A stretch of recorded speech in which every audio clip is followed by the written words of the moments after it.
Hi Charles. Mm-hmm. I write about science and mathematics, and I also do projects at the intersection of science and mathematics and art. Believe it or not, you will love this.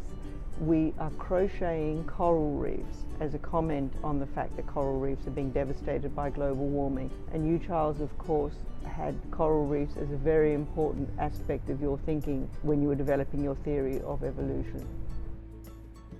Mm-hmm.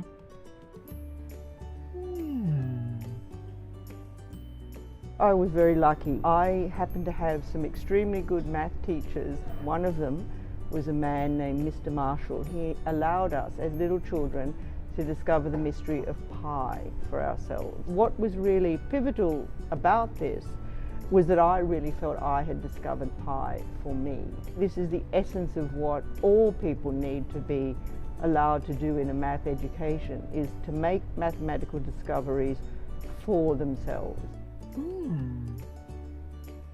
If you talk to very young children, they love playing with numbers. They love building things and counting how many numbers it takes to make certain shapes. But I think what happens, and it's a great tragedy, is that children go to school and most of them don't get great mathematics teachers like I had with Mr. Marshall. We have a crisis in our culture at the moment. There aren't enough math teachers and it's a difficult task. So we need to support math teachers in order to support children.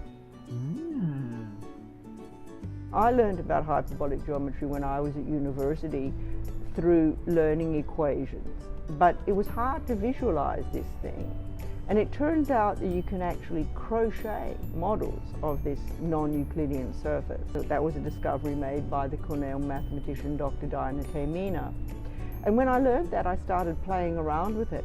And I realized that all these concepts I'd learned at university about hyperbolic geometry that seemed very abstract and a bit hard to grasp, I could physically see them and touch them when I crocheted these models. That's what I try to do in my projects, is say to people, mathematics isn't just a symbolic activity, it's also something that's realized in a lot of material physical structures. So one way to literally learn certain aspects of mathematics is by playing with material things.